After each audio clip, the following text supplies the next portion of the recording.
I have a more of a personal observation that leads to questions. Oh, all right. I'll start with this. I oftentimes pose questions for myself. Yes. And then I answer these questions. Very good. But I'm not sure if my answers are accurate or if they're just me trying to manipulate or con myself into creating... Yes. Well, again, this is why we said we're going to address some of this in a little more detail tomorrow of your time when we talk about the idea of the difference between physical ego structure mind and higher mind and how to allow more clear communication between them. But go on for now. Okay. I'll give you an example. Within the past year of my life, I experienced two totally different, I guess feelings is the best way to describe it. Yes. One was during sleep. Yes. I woke up in the middle of the night, Yes. and I don't recall what happened. All I know is I was completely terrified. Yes. And I can't recall what happened. All right. The other, I was driving home and just pondering to myself, and I had a thought or a vision or whatnot that was just completely peaceful is the best way to describe it. All right.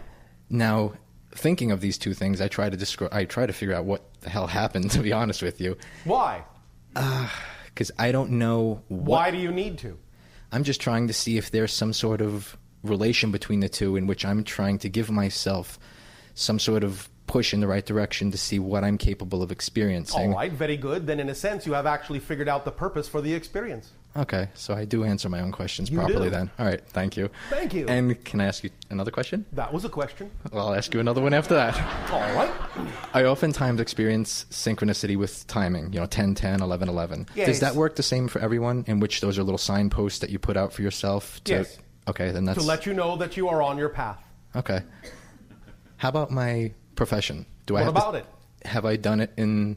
Am I doing it now, being that all is now, in other realities? Do you need to know what it is?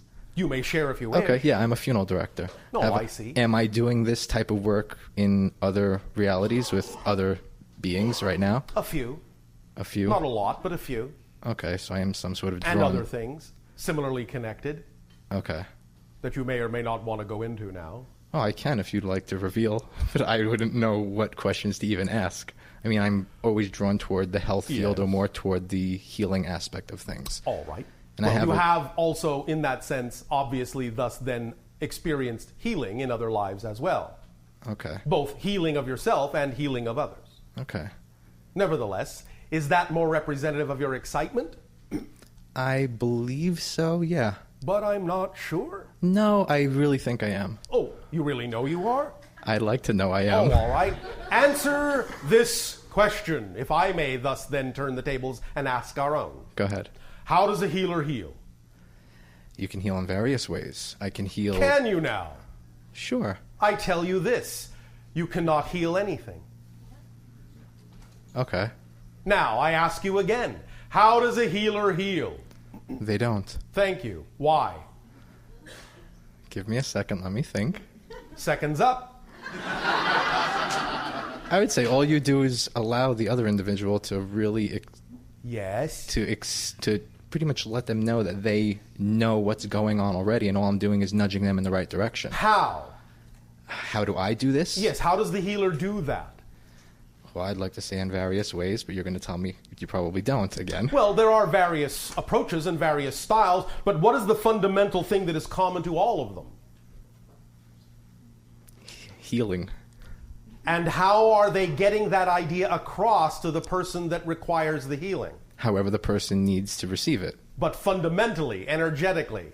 That I don't know. They are creating the vibration of the person healed. Okay, so you're matching your vibration. So that if the person requiring the healing thus then is willing to choose to match that frequency, they will then heal themselves. Okay. That's why the healer does no healing. The healer just suggests the vibration that represents the healed person.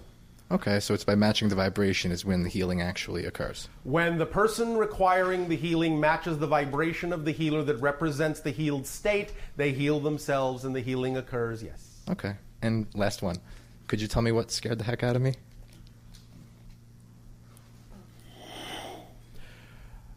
You are having encounters with other beings on another level. I asked for that, actually, before I went to bed. So why does it scare you?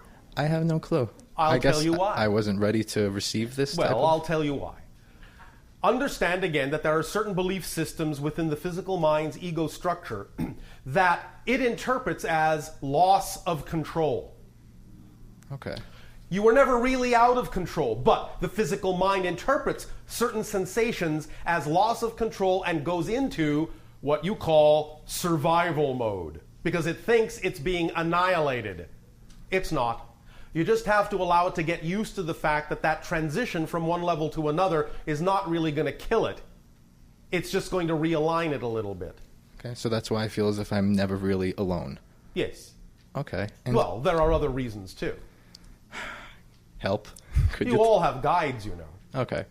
Are your guides yourself as a more evolved state, just sort of pointing you in the right direction? It can be. Okay. In the same way, you could say we function as a guide for the channel, being that I am the channel's future self. Okay. But beings also have different kinds of guides. Guides can be individuals that are friends of yours that just happen to be in spirit while you happen to be in physical reality, and they are still helping you along.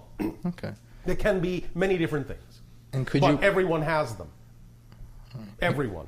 And could you recommend something for me to do as I go to bed in order to create a more harmonious, I guess, meeting place between us? Allow yourself to, first of all, give yourself love and recognize that you made choices, that you did it out of love of yourself, that you did it out of desire for spiritual growth, that you recognize it's all right for your physical mind to experience a little bit of fear, but that you love it enough to let it know it will be all right and that you will never let it go.